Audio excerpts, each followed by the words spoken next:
የዚህን ብላቴናን ንግግር ሳሰሙ እንዳታልፉ። ለሀገራችን ስንቅ የሚሆን ንግግር ነው። ሁላችሁም ሼር፣ ኮፒ ሊንክ አድርጉ። ወደ ቪዲዮ።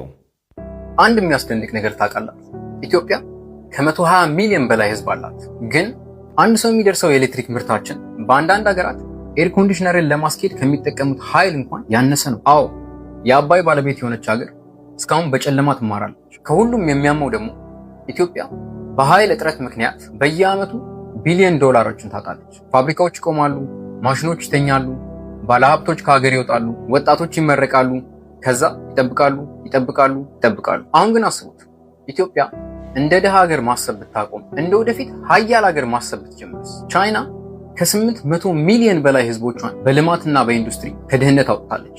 ደቡብ ኮሪያ በ1960ዎቹ ከአብዛኞቹ የአፍሪካ ሀገሮች ያነሰች ደሃ ሀገር ነበረች። ሲንጋፖር ምንም የተፈጥሮ ሀብት አልነበራት። ዱባይ በረሃ ነበር። ኢትዮጵያስ ውሃ አለን፣ መሬት አለን፣ ፀሐይ አለን፣ ወጣት ህዝብ አለን፣ ማዕድን አለን፣ ግዙፍ ገበያ አለን እና ቦታ አለን። ብቻ ባጭሩ ወርቅ ላይ ተቀምጠን ሳንቲም የምንለምን ሰዎች ሆነናል። በደንብ ስሙ። ከ70% በላይ ኢትዮጵያውያን ከ30 ዓመት በታች ናቸው። ያ ማለት ከ30 ዓመት በታች የሆኑት ኢትዮጵያውያን ብቻ ኦልሞስት የኢራንን ፖፑሌሽን ያክላሉ። ይሄ ህዝብ ብቻ አይደለም፣ ይሄ የሚነሳ ኃይል ነው። አቅጣጫ የሚጠብቅ ትልቅ የሰው ባትሪ ነው። 10 ሚሊዮን የኢትዮጵያ ወጣቶች ብቻ ከፍተኛ ክህሎት ቢኖራቸው ኢንጂነሮች፣ ኮደሮች፣ አምራቾች እና የኤሌክትሪክ መኪና ቴክኒሽያኖች ቢሆኑ ኢትዮጵያ የአፍሪካ ፋብሪካ ትሆናለች። አንድ ቀን ሳይሆን አሁን በፍጥነት። ይሄን አስቡት።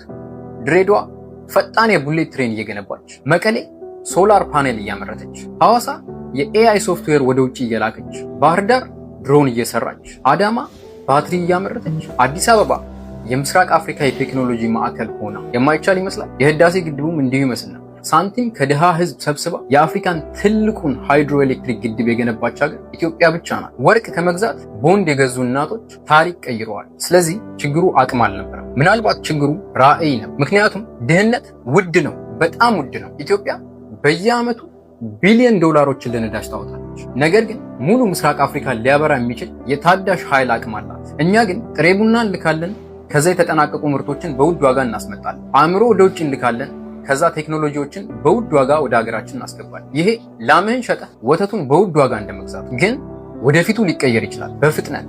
አንድ ትውልድ ሀገርን ሊያስነሳ ይችላል። አንድ ድፍረት ያለው ውሳኔ የ100 ዓመት ታሪክን ይቀይራል እና አንድ የተባበረ ህዝብ ዓለምን ሊያስደነግጥ ይችላል። እና ምናልባት አንድ ቀን የአፍሪካ ልጆች የቻይናን፣ የዱባይን ወይም የሲንጋፖርን ተአምር አያጠኑ፣ የኢትዮጵያን ያጠናሉ እና ይጠይቃሉ፣ ሁሉም ያቀለሏት ሀገር እንዴት የአፍሪካ ኢንዱስትሪ ሀያል ሆነች? መልሱ ቀላል ይሆናል። ኢትዮጵያውያኖች ድሆች እንዳልነበሩ